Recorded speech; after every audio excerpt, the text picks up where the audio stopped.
மகாள அமாவாசை. மகாளி அமாவாசை நம்முடைய முன்னோர்களை நினைத்து பித்ருக்களை நம்முடைய இல்லம் தேடி வரவைத்து செய்யக்கூடிய பரிகாரங்களை முறையாக செய்து அவர்களுடைய ஆத்ம சாந்தி பெறுவதற்கான ஒரு சிறப்பான வழிபாடு மகாலய அமாவாசை என்பதாகும். ஒவ்வொரு மாதமும் அமாவாசை திதியின் போது மறைந்த முன்னோர்களுக்கு தர்ப்பணம் செய்வது இந்த இந்து மதத்தினரின் பாரம்பரிய வழக்கமாகும். ஆனால் மிக முக்கியமான முன்னோர்களுக்கு திதி கொடுப்பதற்கு ஆடி அமாவாசை, தை அமாவாசை மற்றும் புரட்டாசி அமாவாசை, அதாவது மகாலய அமாவாசை, இவை அனைத்தும் முக்கியத்துவம் வாய்ந்ததாகும். அதிலும் மகாலய அமாவாசை மிகவும் சிறப்புக்குரிய வழிபாடாக கருதப்படுகிறது. மாதந்தோறும் அமாவாசை வந்தாலும் புரட்டாசி மாதத்தில் ஒரு அமாவாசை பெரிய அமாவாசை என்றும் மகாலய அமாவாசை என்றும் முன்னோர்களால் அழைக்கப்படுகிறது. மகால அமாவாசை ஏன் இவ்வளவு முக்கியம்? நம் முன்னோர்கள் பித்ருலோகம் என்று சொல்லப்படும் தென்புலத்தில் இருந்து கொண்டே அங்கிருந்து நாம் ஒவ்வொரு அமாவாசைக்கும் தர்ப்பணம் மூலம் அளிக்கும் எள் மற்றும் நீரினை ஏற்று திருப்தி அடைவார்கள் என்பது உணர்வுபூர்வமான நம்பிக்கையாகும். ஆனால் மேல் உலகத்தில் இருந்து பித்ருக்கள் பூலோகத்திற்கு வருவதற்கு நேரத்தை பற்றி 3 விதமாக சாஸ்திரத்தில் கணக்கிடப்பட்டுள்ளது. இறந்து போன நம் முன்னோர்கள் பித்ருலோகத்தில் இருந்து பூமிக்கு புறப்படும் நாளே ஆடி அமாவாசை. அடுத்ததாக நம்முடைய முன்னோர்கள் பூமிக்கு வந்து சேரும் நாள் தான் புரட்டாசி மகாலய அமாவாசை எனப்படுகிறது. மூன்றாவதாக பூலோகத்தில் இருந்து நம் முன்னோர்கள் திரும்பவும் பித்ருலோகத்தில் செல்லும் நாளே தை அமாவாசை ஆகும். மறந்து போனவனுக்கு தான் மகாலய அமாவாசை என்பார்கள். அப்படியானால் அமாவாசை படைப்பதற்கு தவறினாலும் மகாலய அமாவாசை வழிபடுவதற்கு மோட்சம் கிடைக்குமா என்று கேட்பவருக்கும் நிச்சயமாக அதன் கருத்தை விளக்கமாக தெள்ள தெளிவாக தெரிந்து கொள்வோம். அதாவது மூதாதைகள் இறந்த தேதி தெரியாதவர்கள் அல்லது மறந்து போனவர்கள் வருடந்தோறும் புரட்டாசி மாதத்தில் வரக்கூடிய மகால அமாவாசை அன்று தர்ப்பணம் கொடுத்தால் 21 தலைமுறைகளை சேர்ந்த முன்னோர்கள் பித்தர்கள் மோட்சம் பெறுவார்கள் என்று சொல்லப்படுகிறது. அவ்வாறு தர்ப்பணம் செய்யாது தவறினால் அந்த ஆத்மாக்கள் பூமியிலே சுற்றி கொண்டு அவர்கள் வம்சத்தில் வரக்கூடிய சங்கதிகள் துன்பத்தை அடைவார்கள். சங்கதிகள் துன்பத்தை அடைந்தாலும் அதனால் நிச்சயம் திதி கொடுக்க வேண்டும். தவறியவர்கள் மகால அமாவாசை அன்று தர்ப்பணம் செய்தாக வேண்டும். மகாலய அமாவாசையின் சிறப்பை எடுத்து கூறும் கர்ணனின் வரலாறு. மகாலய பட்சம் என்றும் அன்னதானம் செய்தால் பித்ருக்கள் சாபம் நீங்கி புண்ணிய பலன் அனைவரும் பெற வேண்டும் என்ற கொடை வள்ளல் கர்ணன் வரம் கேட்டான் என்கிறது புராணம். அந்த புராண வரலாற்றை தெரிந்து கொண்டால் நாம் ஏன் மகாலயபட்ச அமாவாசையின் போது வழிபாடு செய்கின்றோம் என்பதை சிறப்பை அறிந்து கொள்ள முடியும். அதற்கான வரலாற்றை பார்ப்போம். கர்ணன் மகாபாரத போரில் இறந்த பிறகு யமலோகத்திற்கு யமதர்மன் அழைத்து செல்கிறார்.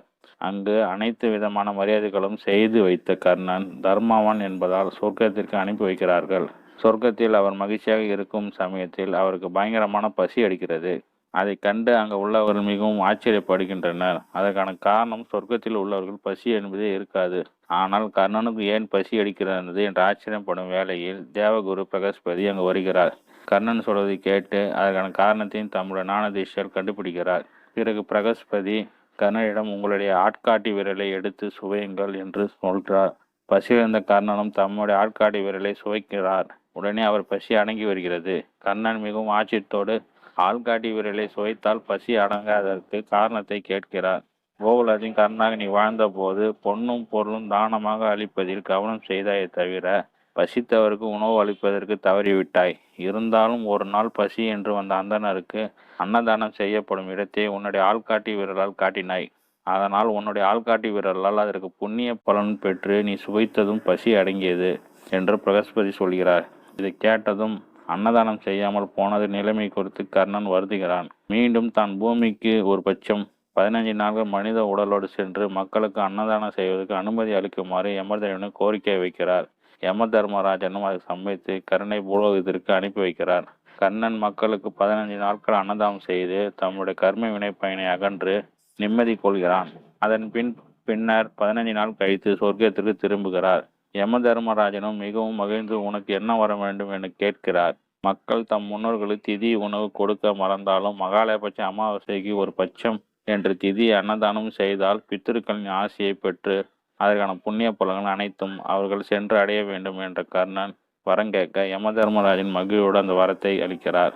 புரட்டாசி மாதத்தில் வரக்கூடிய மகாலயபட்சத்தில் முன்னோர்கள் அன்னதானம் செய்ய வேண்டும் என்று கர்ணன் வரலாறு உணர்த்துகிறது. மகாலயபட்சம் பற்றி சிறப்புகள். வருடந்தோறும் வரக்கூடிய 12 அமாவாசை திதிகள் முக்கியமானது மகாலய அமாவாசை. மகாலயபட்சம் என்பது ஆவணி மாதம் பௌர்ணமி தினத்திற்கு பிறகு அமாவாசை முன்பு வரை காண 15 நாட்களை குறிக்கின்றது. இந்த 15 நாட்களும் பித்தர்களை நினைத்து வணங்கி வழிபாடு செய்வதும் நம் வழக்கமாகும். இந்த 15 நாட்களும் முன்னோர்கள் பித்ருலோகத்தில் பூலோகம் வந்து நம்முடன் தங்குவதாக ஐதீகம். எனவே இந்த நாளில் முன்னோர்களை வழிபட்ட பிறகே வழக்கமான பூஜைகள் செய்ய வேண்டும். தர்ப்பண காரியங்களை செய்த பிறகு வீட்டில் பூஜை செய்ய வேண்டும். நம் முன்னோர்கள் நம்மோடு இருக்கும் இந்த நாட்களில் நாம் அவரை நினைத்து வழிபடுவதை கண்டு அவர்கள் மகிழ்ச்சி நமக்கு நெல் ஆசை வழங்குவார்கள் என்பது நம்பிக்கை. எனவே மகா புண்ணிய காலமான மகாலட்சுமி பட்சம் 15 நாட்கள் நம் முன்னோர்கள் தர்ப்பணம் தந்து வழிபட வேண்டும். மகாலய பட்சத்தில் தவிர்க்க வேண்டியவை. இந்த 15 நாளுக்கும் சுப காரியங்கள் எதுவும் செய்யக்கூடாது. முன்னோர் வழிபாடுகளை செய்வது முடித்து பின்பு தான் கோலம் போடவும் விளக்கேற்றவும் வழக்கமான கடமைகளை செய்ய வேண்டும். மகாலயபட்சம் 15 நாளுக்கு உணவில் அசைவ வகைகளை வெடித்தல், சாத்தியமான சைவ உணவை மட்டுமே எடுத்துக்கொள்ள வேண்டும். ஆடம்பர கேளிக்கை தவிர்க்க வேண்டும். கிடைக்கும் நேரங்களில் நாம ஜபங்களை செய்து வர வேண்டும் என்று சாஸ்திரம் கூறுகிறது.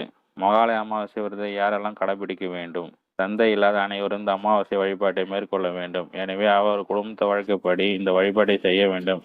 தந்தை இருக்கும் பட்சத்தில் அவர் இந்த வழிபாட்டை மேற்கொள்வார் என்பதால் மகன் அதில் கூட இருந்தாலே போதுமானது. நாம் நேரடி பித்தர்களை என்ன பிடிக்குமோ அதை சமைத்து படையிலிட வேண்டும். இந்நாளில் காக்கைக்கு அன்னமிட்ட பிறகே உண்ண வேண்டும். உட்கொள்வது வழக்கம்.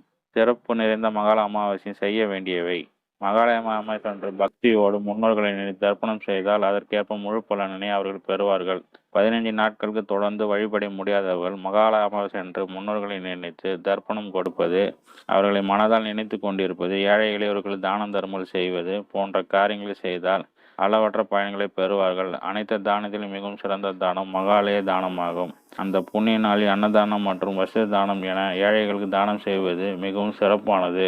மகாலயபட்சம் அன்று பசுமாற்றில் அகத்திக்கீரை கொடுப்பது பித்ருதோஷம் நீக்கி சங்கதிகள் வளமோடு வாழ்வார்கள் என்பதால் மகால அமாவாசை மனதில் உணர்ந்து வழிபாடு செய்ய வேண்டும்.